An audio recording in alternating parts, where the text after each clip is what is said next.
और अब बात करेंगे विजयदशमी के पर्व की। नागपुर में राष्ट्रीय स्वयंसेवक संघ के विजयदशमी कार्यक्रम जारी हैं और आज इसरो के पूर्व अध्यक्ष पद्म भूषण डॉक्टर के राधाकृष्णन मुख्य अतिथि हैं। और सीधे रुख करेंगे मोहन भागवत का। उसके परिणाम स्वरूप हम ऐसा देखते हैं कि जम्मू कश्मीर के चुनाव भी शांतिपूर्ण ढंग से संपन्न हो गए। इसका ही परिणाम हम देखते हैं सारे दुनिया में भारत की साख बढ़ी है, प्रतिष्ठा बढ़ी है। वसुधैव कुटुंबकम का हमारा विचार सबको स्वीकार्य है। हमारा योग सारी दुनिया में एक फैशन बनते जा रहा है, लेकिन केवल फैशन नहीं बन रहा है, उसका जो शास्त्र है, उसकी जो परिणाम है, उसको भी दुनिया स्वीकार कर रही है। पर्यावरण के बारे में हमारी अपनी जो दृष्टि है वो आज सारी दुनिया में स्वीकार्य है। भारत की प्रतिष्ठा बढ़ी है, भारत का सामरिक बल बना है, कई मामलों में देश आगे जा रहा है और आगे ले जाने का प्रयास शासन के द्वारा, प्रशासन के द्वारा, देश के युवकों के द्वारा, वैज्ञानिकों के द्वारा, किसानों के द्वारा, जवानों के द्वारा, सबके द्वारा हो रहा है। विशेषकर युवा पीढ़ी में हम देखते हैं कि स्व के गौरव की भावना बढ़ रही है। अपने देश के भविष्य के लिए बहुत अच्छे लक्षण हैं और ये चलते रहेंगे। ऐसा नहीं है कि ये किसी तात्कालिक समय के वैशिष्ट के नाते खड़े हैं। ये करवट बदली है भारत के समाज में और समाज आगे बढ़ेगा, देश को आगे ले जाएगा, इसका पूर्ण विश्वास है। परंतु जीवन का मार्ग कभी निष्कंटक नहीं होता और इसलिए कुछ चुनौतियां भी सामने है।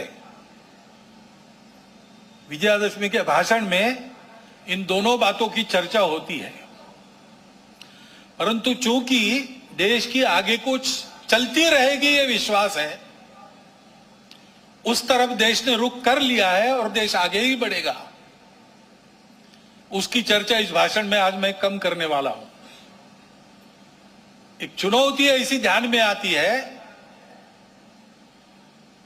जिसका विचार हम सबको करना चाहिए, क्योंकि वो केवल हमारे सामने यानी संघ के सामने चुनौती नहीं है, केवल हिंदू समाज के सामने नहीं है, केवल भारतवर्ष के भी सामने नहीं है, पूरे दुनिया में वो चुनौती उठ रही है। उसको हमको समझना होगा, क्योंकि बहुत मायावी रूप धारण करके वह चुनौती आगे चलती है। इसलिए उसकी चर्चा करना मुझे आवश्यक लगता है। भारत आगे बढ़ रहा है, लेकिन भारत आगे न बढ़े ऐसा चाहने वाली शक्तियां भी दुनिया में है, जिनके निहित स्वार्थ मार खाते हैं भारत के प्रमुखत्व के कारण। वो अपेक्षा तो यही है कि उनका विरोध होगा, तरह तरह की चालें वो चलेंगे, भारत को दबाने का, एक विशिष्ट मर्यादा के अंदर ही बढ़ने देने का प्रयास करेंगे। वैसा हो भी रहा है, क्योंकि आखिर अभी तक भारत छोड़कर बाकी विश्व ने अपने स्वार्थ की बलि देकर भी दुनिया को बड़ा करने का मार्ग पकड़ा नहीं है। हम ये करते हैं, आज भी कर रहे हैं, सबको मदद करते हैं। हमारी शत्रुता करने वालों को भी आवश्यकता में मदद करने वाले हम हैं। शांति रहे इसलिए अपने हितों का बलिदान भी हमने कई बार किया है और करते हैं। ऐसा स्वभाव दुनिया में नहीं है और इसलिए भारत आगे बढ़ रहा है या कोई भी देश आगे बढ़ रहा है, कल चल के हमारा स्पर्धक बनेगा ऐसा डर जिनको लगता है, वो उस देश में तरह तरह के उत्पाद करने में कम नहीं करते।